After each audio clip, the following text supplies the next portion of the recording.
बिस्मिल्लाहिर्रहमानिर्रहीम। अस्सलाम वालेकुम स्टूडेंट्स, उम्मीद है आप सब खैरियत से होंगे। बच्चों, जैसा कि आप जानते हैं कि हम सबक को डिस्कस कर रहे हैं दर्द दिल के वास्ते पैदा किया इंसान को।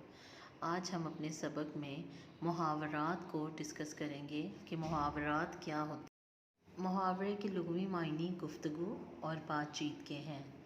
मुहावरा उस कलमे को कहते हैं जो अहले ज़ुबान के असलूब बयान के मुताबिक हो और अपने हकीकी मायनों में नहीं बल्कि मजाजी मानों में इस्तेमाल हो। मुहावरा हमेशा दो या दो से ज़्यादा अल्फाज से मिलकर बनता है। ठीक है, यानी मायने, उसके मायने जो हैं वो कुछ और होते हैं, लुग़वी मायने कुछ और होते हैं, उसके जुज़वी मायने कुछ और देते हैं। जैसे कि हमारा पहला लफ्ज़ है तारीख़ रकम करना। अब तारीख़ रकम करना जो है एक लफ्ज़ है और उसका मायने क्या होगा, इसका मायने इसके लुग़वी मायने के मुताबिक नहीं आएगा, इसके जुज़वी मायने के मुताबिक आएगा और इसका मतलब है कारनामा सर अंजाम देना। अगर हम इसका जुमला डिस्कस करें तो इसका जुमला क्या होगा कि शाहिद अफरीदी ने फ़ाइनल जीत कर तारीख़ रकम कर दी। इसी तरह अगला लफ्ज़ आपके सामने स्क्रीन पे आ रहा है, निछावर करना, कुर्बान करना, रूह परवाज़ करना, इस दुनिया से चले जाना यानी फ़ौत हो जाना, दारे फ़ानी से कूच करना यानी वफ़ात पा जाना। जैसे अगर हम इसका जुमला डिस्कस करें तो अली के दादा इस दारे फ़ानी से कूच कर गए। इससे अगला लफ्ज़ है ख़ातिर ख्वाह मदद करना यानी मदद करना, यानी आप अपनी ज़रूरत के मुताबिक किसी की मदद करना। उसके बाद कसम खाना है वादा करना। हमें कसम नहीं खानी चाहिए, अगर हम कसम खाएं तो हम उसको पूरा करें। घोड़े बेचकर सोना, गहरी नींद सोना। पानी पानी करना, शर्मिंदा करना।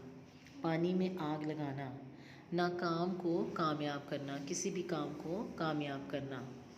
और इसका जुमला क्या होगा, अहमद ने इम्तिहान में कामयाबी हासिल करके पानी में आग लगा दी। उसके बाद दाल गलना, कामयाब होना।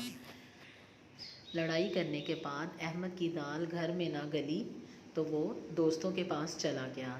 इसी तरह खून सफ़ेद होना, खून सफ़ेद होना, रिश्तों का एहसास ना रहना।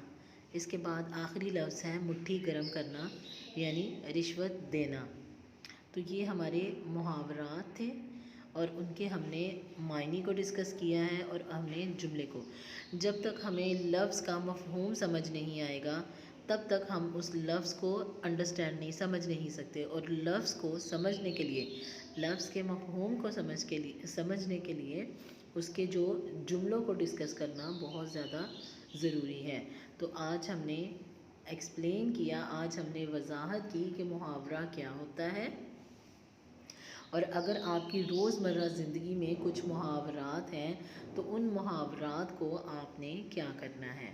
ठीक है, किस तरह आपने उनके मायने लेने हैं, किस तरह आपने उनके मफ़हूम वाज़िया करने हैं और किस तरह आपने जो है इनके जुमले बनाने हैं। उम्मीद है आपको समझ आ गई होगी। शुक्रिया, जज़ाकल्लाह, अल्लाह हाफ़िज़ बच्चों।